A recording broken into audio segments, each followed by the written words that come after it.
What was the number? God, she read the script, because it's going to come pretty close to that. So that's the number I use. We did that study in 1982, and it was $52,000 a year.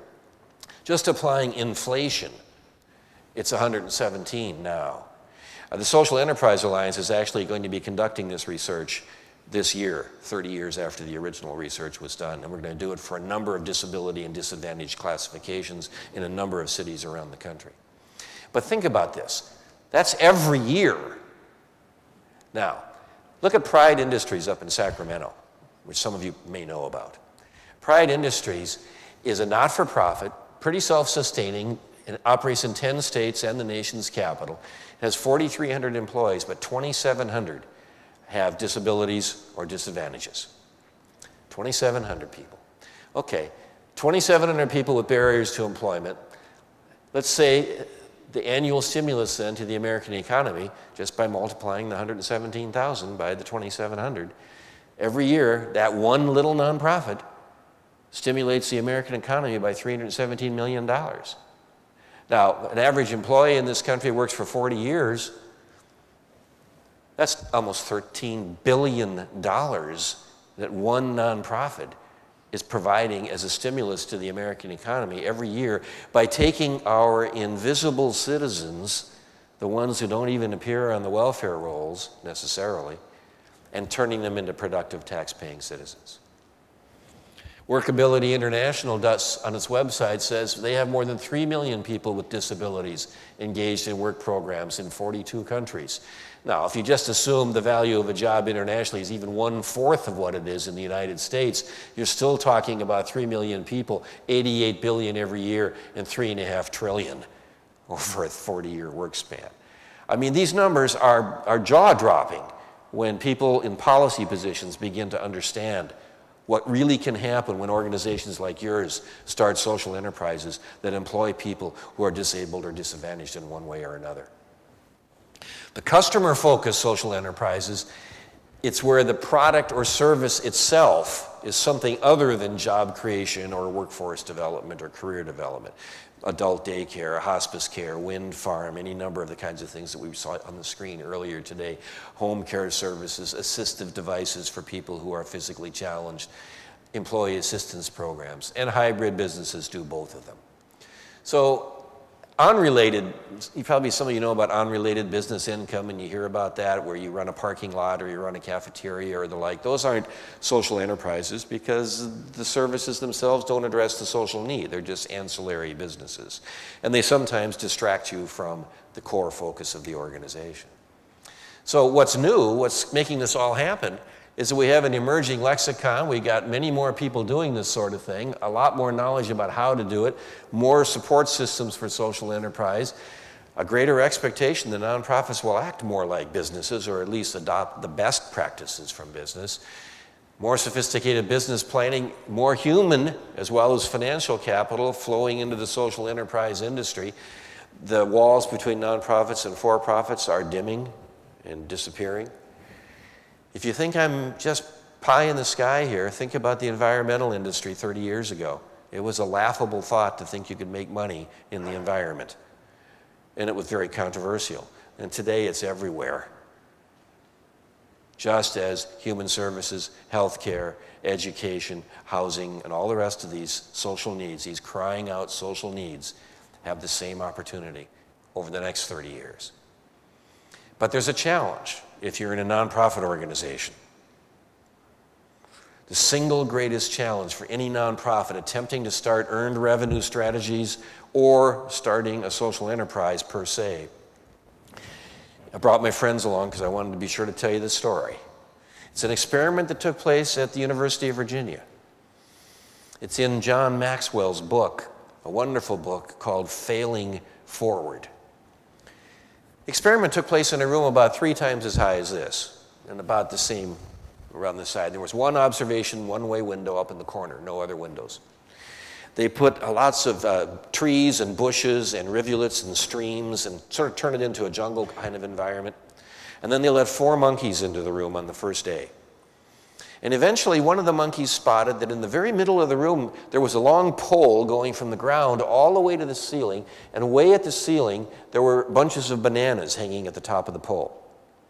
So the monkey started scrambling up the pole to get to the bananas. But just before the monkey got to the bananas, the folks running the experiment turned on the ice water jets in the ceiling and drilled the monkey with the ice water, and he screeched and ran back down. And every time he tried it, the same thing happened. Same with the other monkeys. None of them got the bananas. They all gave up. Second day, they removed one of the original monkeys, put in a new monkey.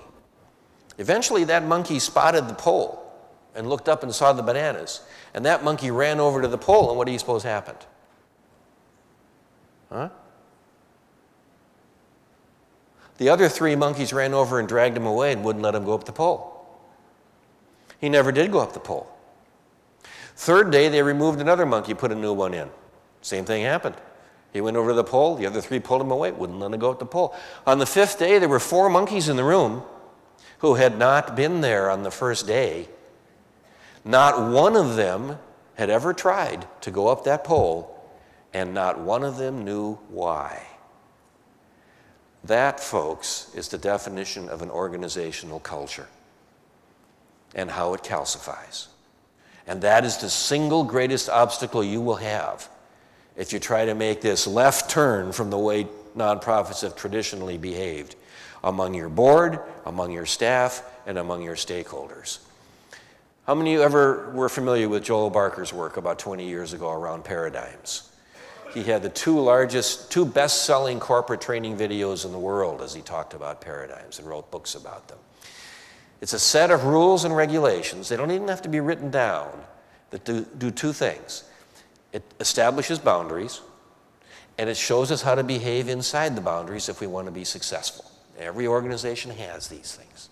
Every person has them, for that matter. They're functional. We need them because we're bombarded with data. But we also we can succumb to paradigm paralysis, and we can start to believe that the only categories we have are the only ones that exist. And we start gerrymandering all the stuff that comes into our purview and sticking into our existing slots. And we become paralyzed in our paradigms, never, ever thinking outside the box.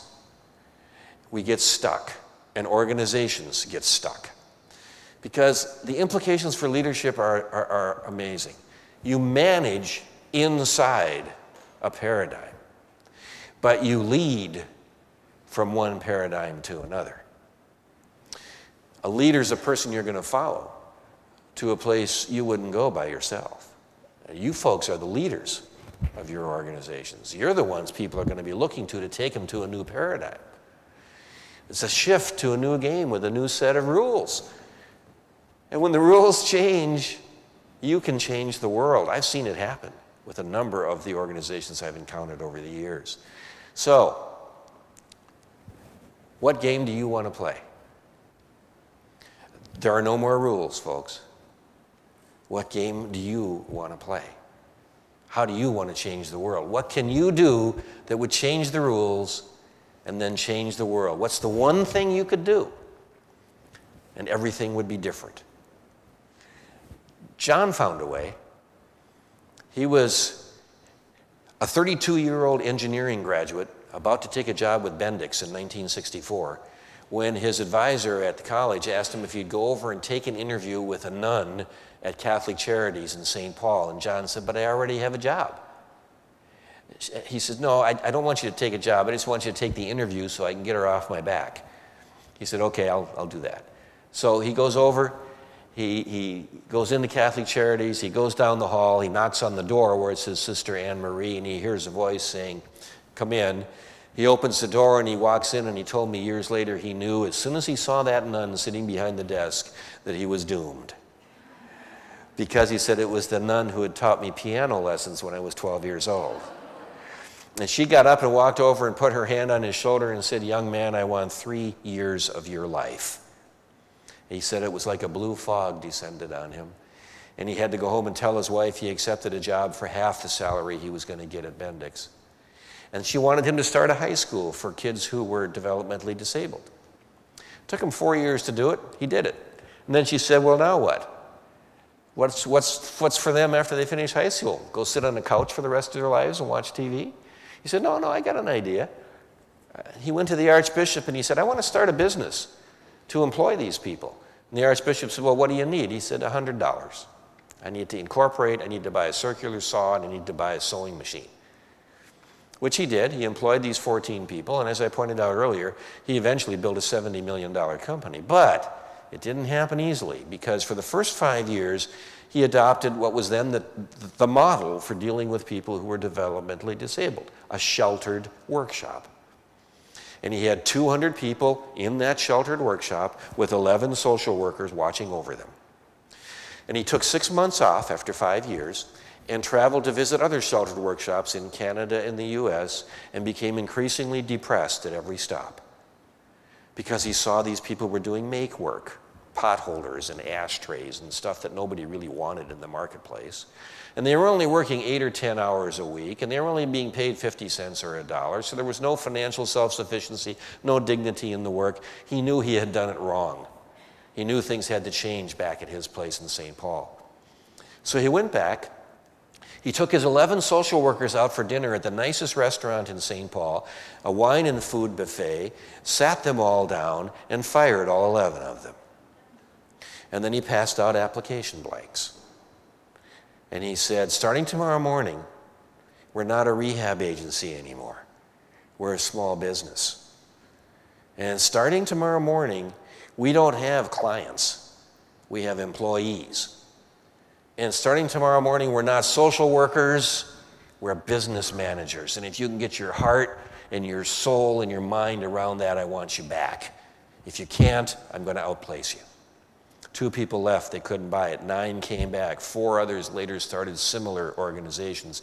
John and I later started the Affirmative Business Alliance of North America, which was the first membership organization for social enterprises in the world. John's no longer with us, but remains an inspiration to me. He would talk about the people that he was employing as giving them the opportunity to fail.